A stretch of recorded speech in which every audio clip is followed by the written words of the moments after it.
Bonjour à tous. Aujourd'hui, nous allons vous présenter notre sujet sous un format un peu original.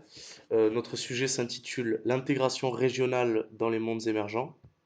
Et au cours de notre présentation, nous exposerons ce phénomène dans la région de l'Amérique latine et de la Méditerranée. Alors, les années 2020 et 2021 ont une forte portée symbolique au sein de la thématique de l'intégration régionale.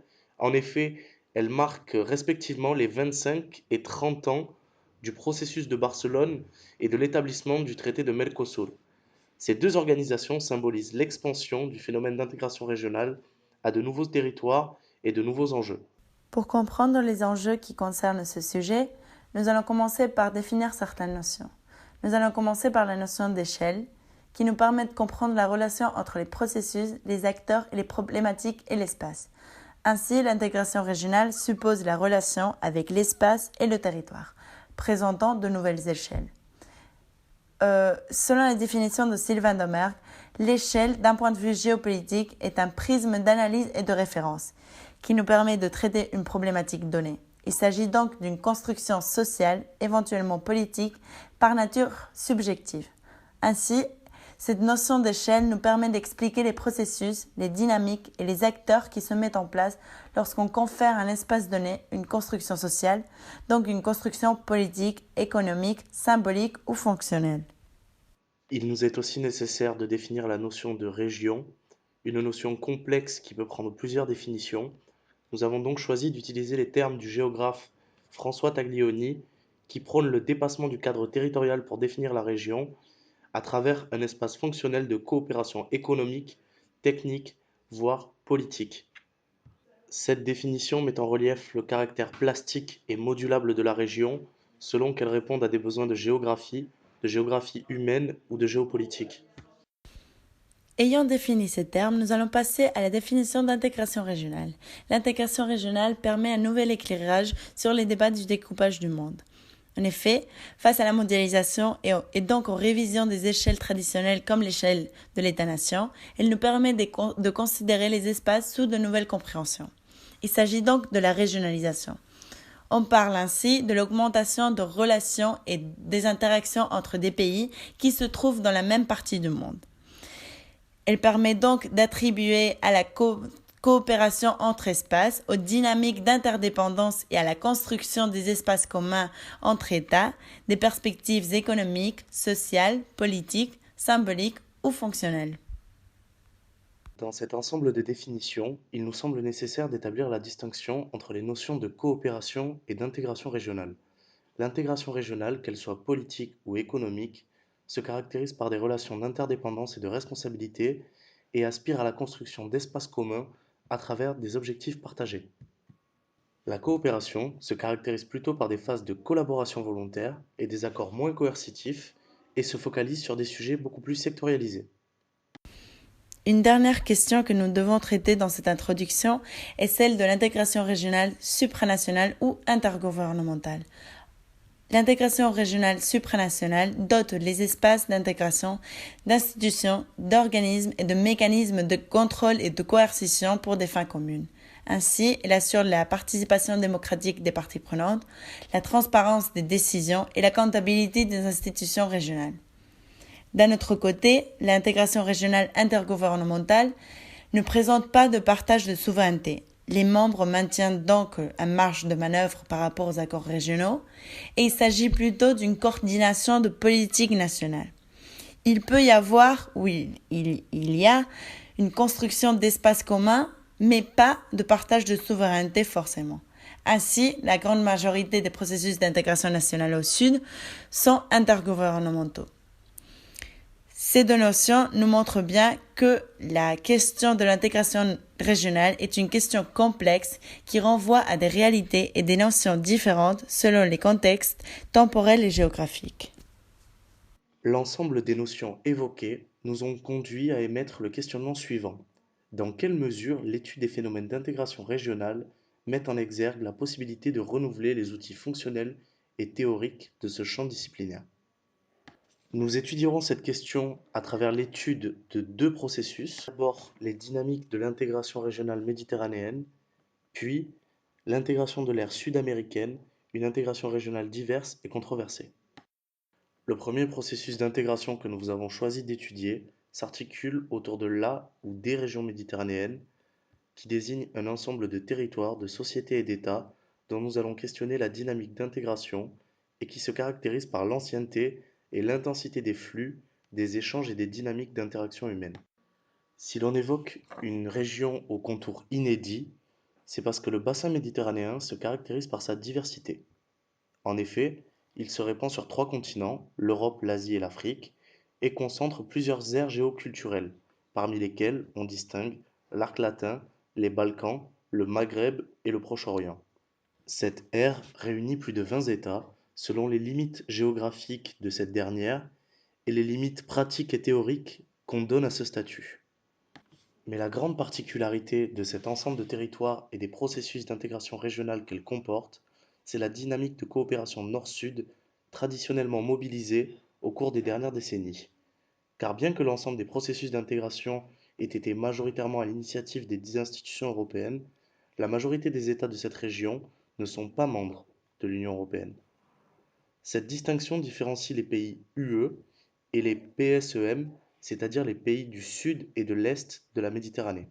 Si l'on considère les pays des Balkans comme des Suds, les pays du Sud sont très majoritaires dans l'ensemble de ces processus, et c'est de cette façon que nous justifions leur analyse en tant que mondes émergents. Mais au-delà de la diversité qui la compose, la Méditerranée concentre un certain nombre d'enjeux globaux. La Méditerranée est d'abord un foyer de la diversité. Elle concentre en effet 4 à 18% des espèces marines mondiales, mais elle est aussi un des écosystèmes les plus menacés. Ce danger peut être expliqué par deux facteurs. D'une part, l'urbanisation littorale qui se matérialise dans toutes les rives et qui se concrétise par le fait que la population littorale des rives sud et orientales est doublée entre 1970 et 2000, passant ainsi de 32 à 75 millions, selon les chiffres du Plan bleu du Programme des Nations Unies pour l'environnement. L'autre cause de la menace qui pèse sur la région vient du tourisme de masse. La région étant l'une des plus prisées par les bateaux de croisière et attire plus de 200 millions de touristes chaque année.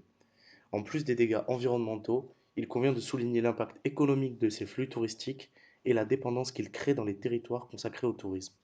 Parmi les questions essentielles, il nous faut aussi rappeler l'ensemble des enjeux migratoires présents en Méditerranée.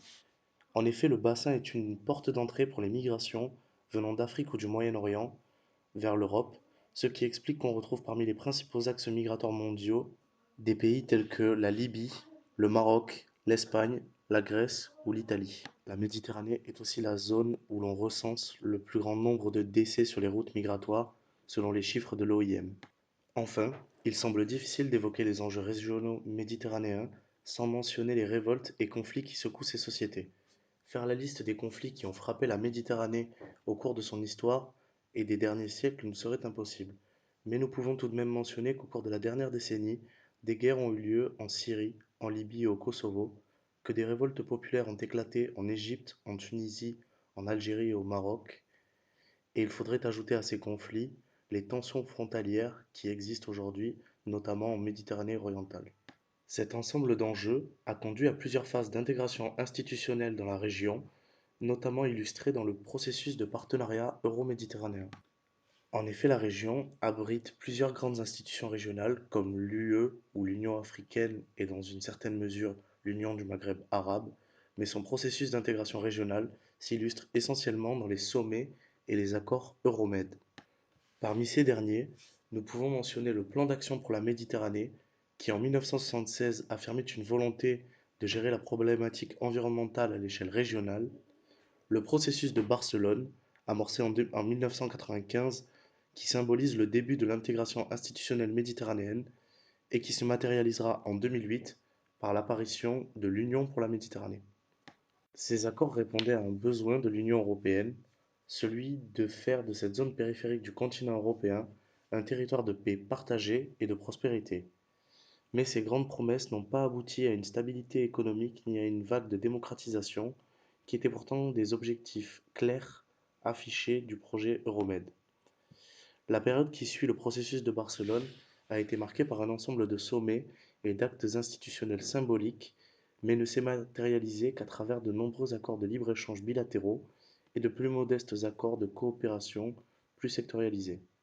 Cet échec relatif des partenariats Euromed et plus globalement des mécanismes enclenchés par le processus de Barcelone peut être expliqué par plusieurs facteurs. Ces dynamiques d'intégration se sont vues refléter les déséquilibres qui structurent les rives de la Méditerranée et traduisent en partie des formes de domination nord-sud qui s'illustrent dans la mission civilisatrice que revendiquait l'Union européenne à l'origine du projet ou le conditionnement de l'aide aux réformes économiques et politiques.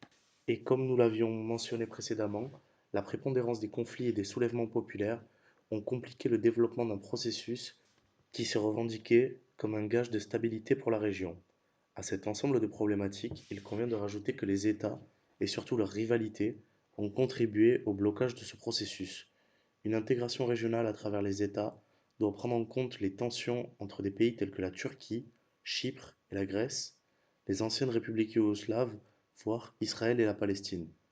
Ce à quoi il faut rajouter les États où se matérialisent les divergences d'intérêts entre les capitales et leurs villes méditerranéennes, comme c'est le cas de l'Espagne, la France et l'Italie. On a vu le fait que l'État soit le principal moteur, ou du moins l'acteur privilégié de l'intégration régionale méditerranéenne, pouvait mettre un frein relatif à ce processus. Intéressons-nous donc maintenant aux formes alternatives d'intégration et de coopération dans cette région. Les deux formes alternatives d'intégration régionale que nous avons identifiées sont la coopération culturelle et la coopération entre villes et administrations locales. La coopération à l'échelle locale bénéficie de nombreux avantages en comparaison avec les processus dont l'État est à l'initiative ou plus généralement le protagoniste. La coopération des villes bénéficie d'une plus grande marge et est beaucoup plus flexible dans sa conception et dans son application. Elle s'appuie sur une convergence d'intérêts et d'enjeux et permet un certain nombre de transferts de connaissances en termes de transport, de gestion des infrastructures portuaires, des réseaux de distribution d'eau et d'électricité, voire dans le développement de démocraties urbaines participatives.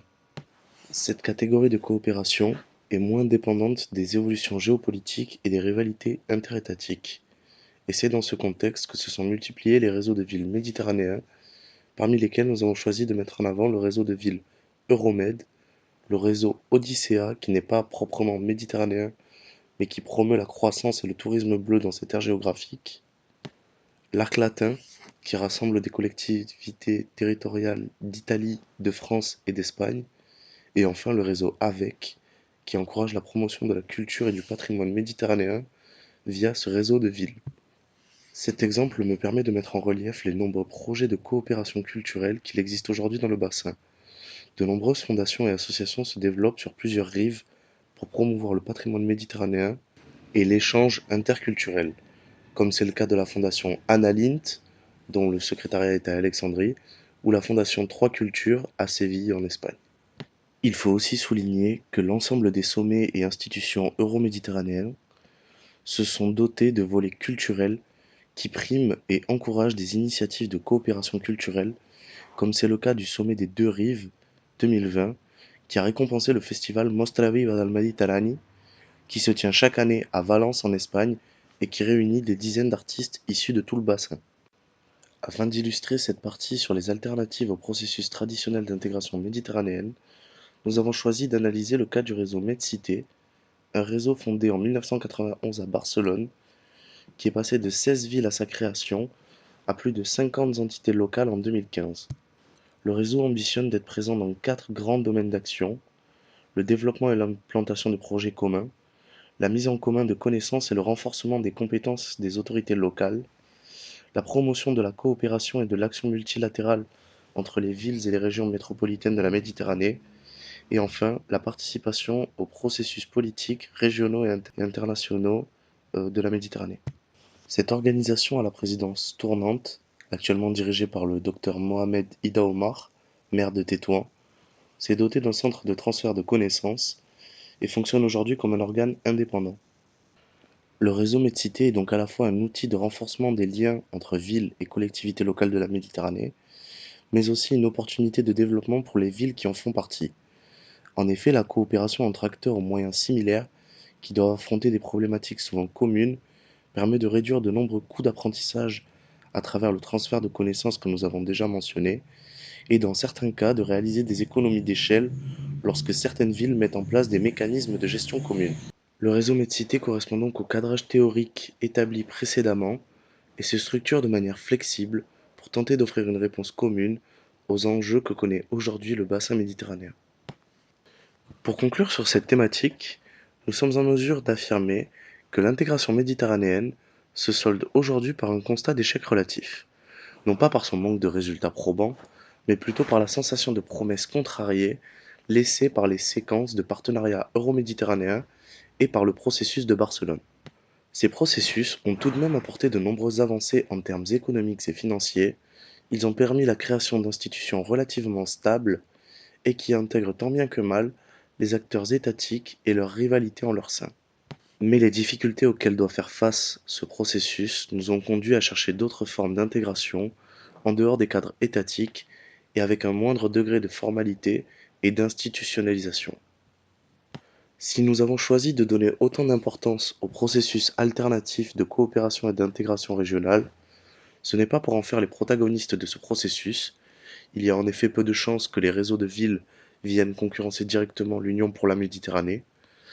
Ces deux types d'institutions ne sont pas dans une logique de confrontation. Ces dernières s'inscrivent plutôt dans une relation de complémentarité avec les grandes institutions et les accords de libre-échange, et compensent des moyens limités en comparaison avec les États, par une plus grande flexibilité et adaptabilité. Que ce soit les réseaux de coopération entre villes et collectivités locales ou les axes de coopération culturelle, les réseaux alternatifs renforcent le processus d'intégration régionale par des solidarités de fait. Dans la même dynamique, ces processus de coopération gagnent à voir le cadre institutionnel d'intégration régionale se renforcer, le contexte se pacifier et se stabiliser, et le renforcement territorial se dérouler dans une optique de favoriser la mobilité.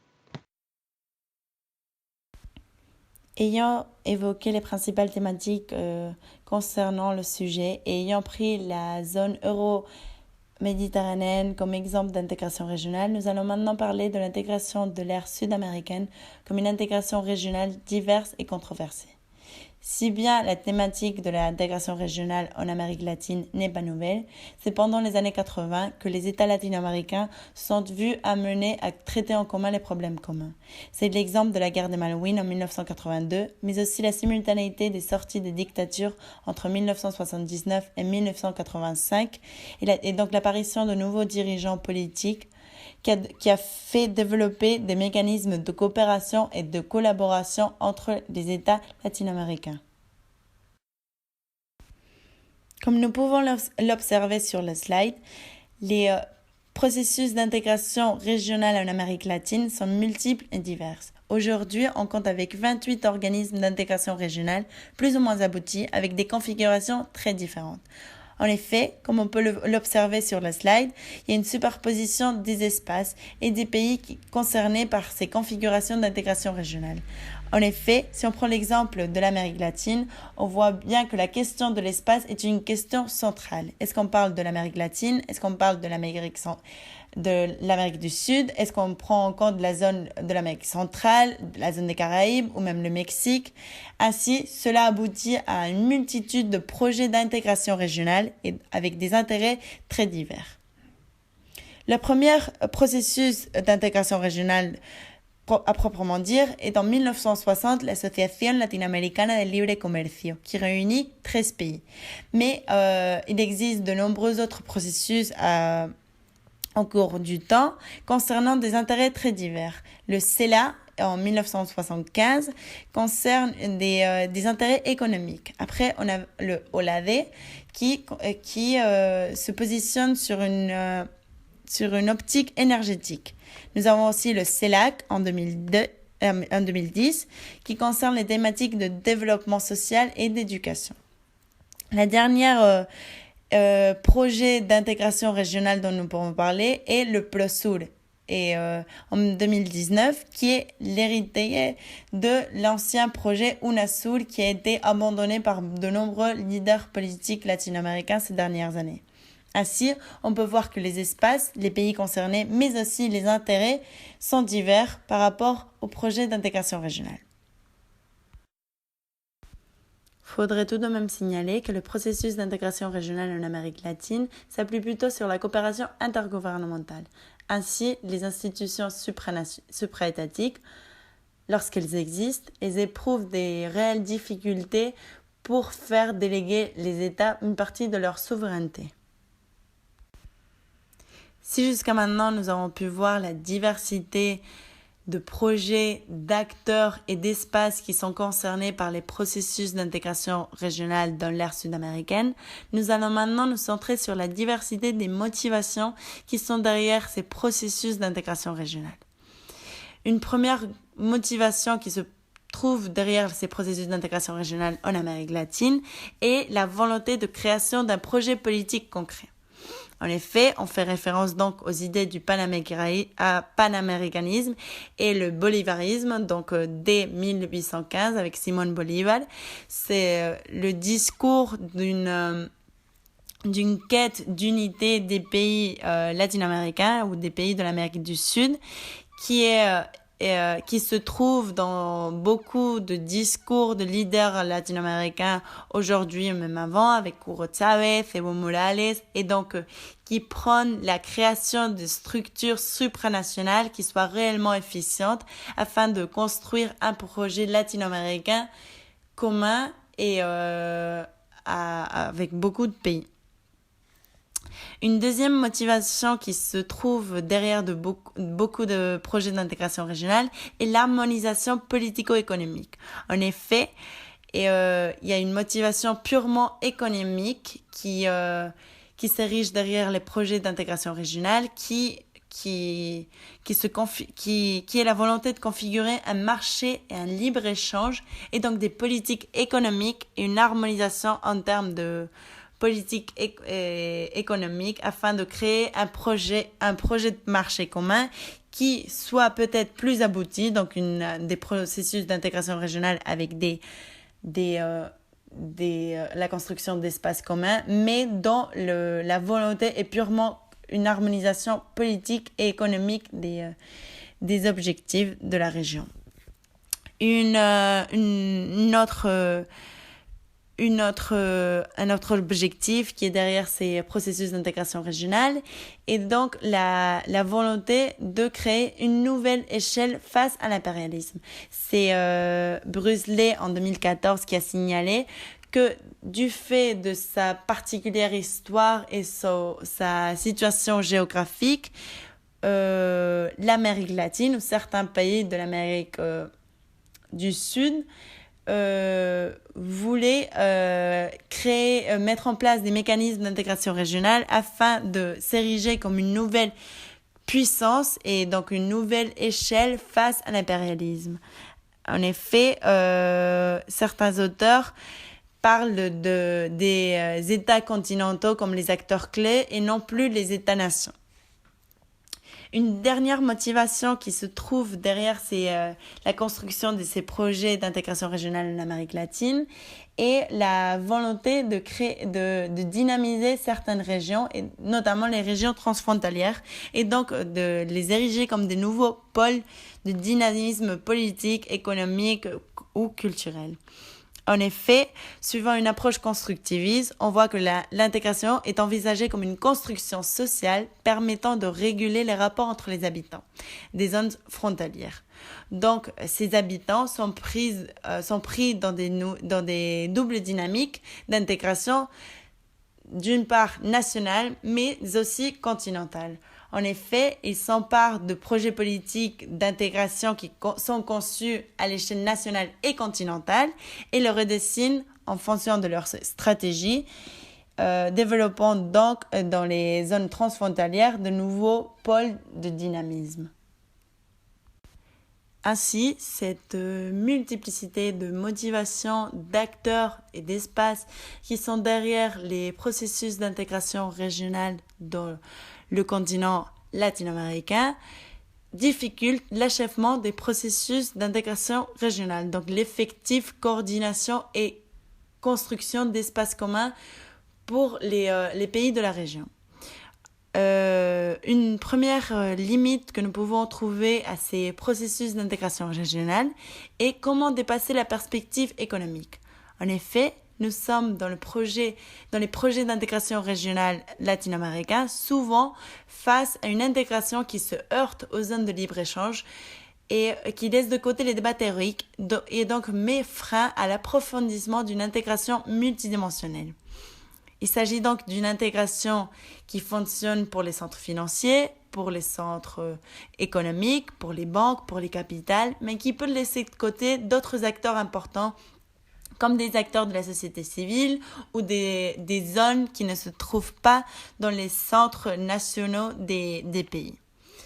Ainsi, on voit bien, et le montrent Mora et Hay en 2003 dans leurs travaux, qu'à l'échelle continentale de l'Amérique latine, normalement, nous nous trouvons sous des logiques libérales.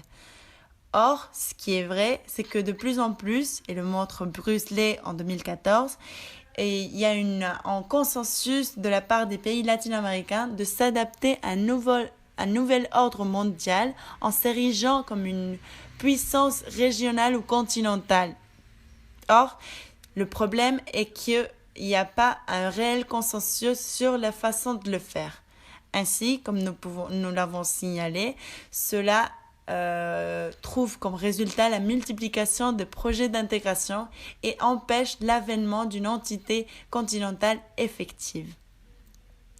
Une deuxième limite que nous pouvons trouver à ces processus d'intégration régionale est donc les dynamiques de realpolitik et de décisions étatiques. En effet, les projets d'intégration régionale, comme nous l'avons signalé, sont plutôt, les projets d'intégration régionale en Amérique latine sont plutôt des projets d'intégration régionale intergouvernementale.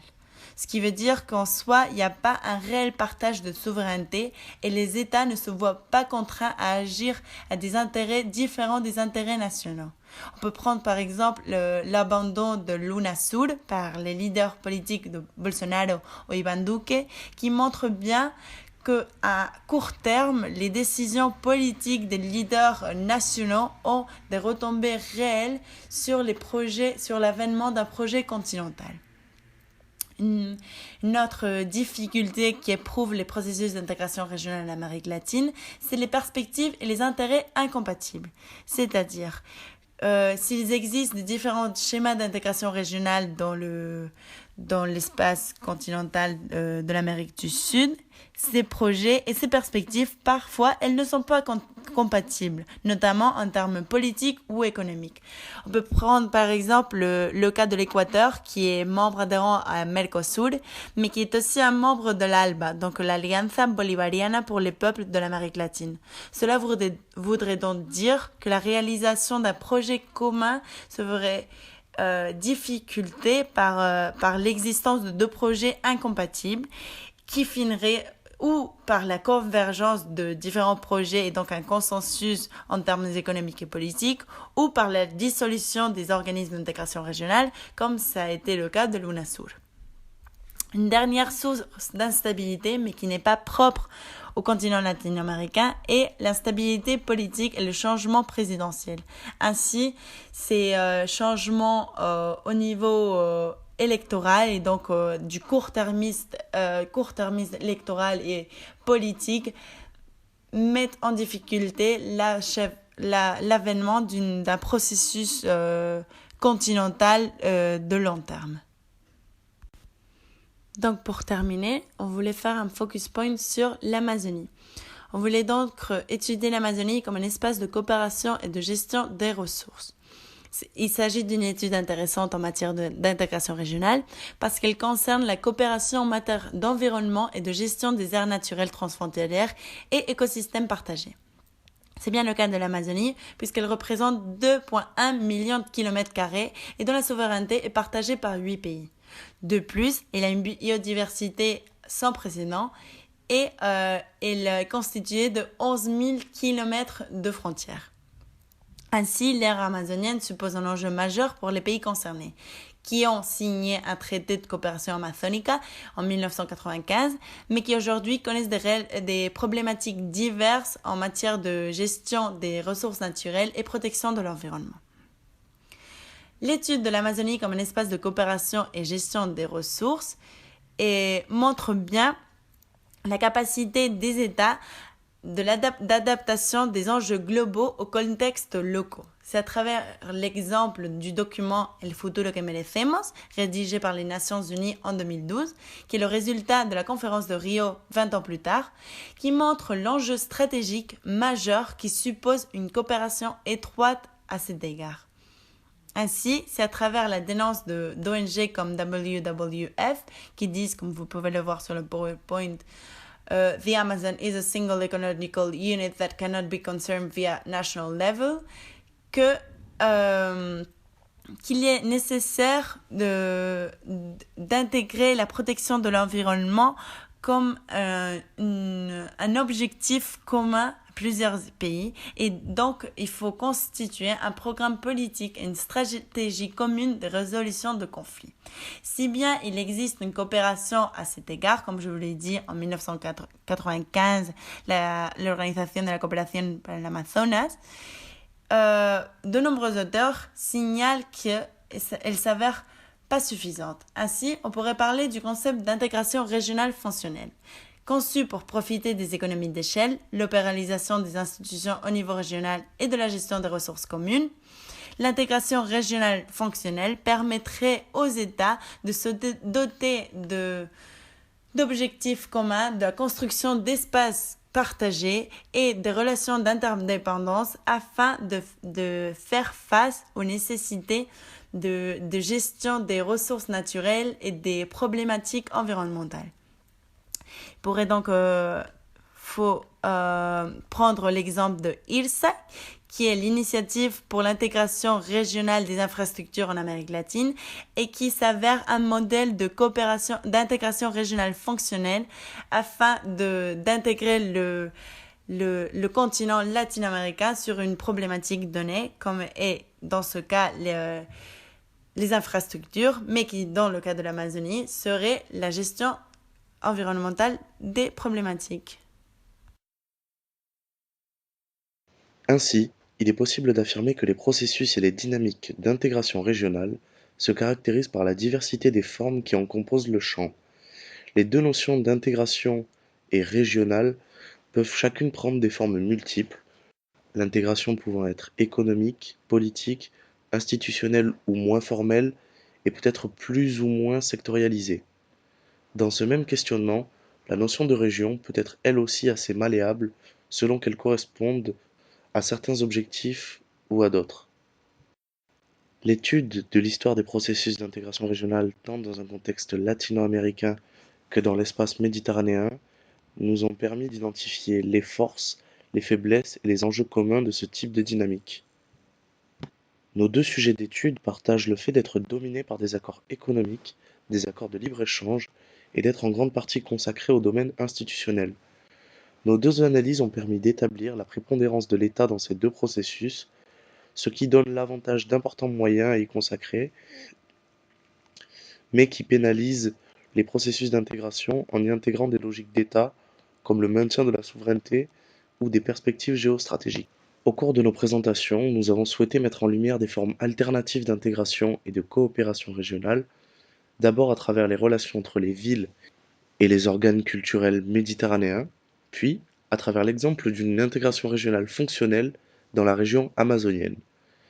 Et ceci afin de montrer que les problématiques soulevées par la prépondérance de l'État peuvent être dépassées et offrir des alternatives complémentaires au processus classique d'intégration régionale. Le choix de nos sujets d'étude répondait à un besoin de s'intéresser à de nouvelles formes d'intégration régionale, tant en termes géographiques que dans le développement de cette dynamique. En effet, ce champ scientifique a longtemps été dominé par l'étude de l'Union européenne, qui reste présentée comme l'exemple le plus abouti d'intégration régionale. Mais, d'une part, la multiplication d'institutions et d'accords d'intégration régionale au cours des 30 dernières années ont mis en lumière la nécessité de sortir du cadre d'analyse européen, et d'autre part, de nombreux accords, parmi ceux que nous venons de mentionner, ont obtenu des résultats extrêmement probants, bien qu'ils n'aient pas forcément l'envergure ou la profondeur de l'institution régionale européenne.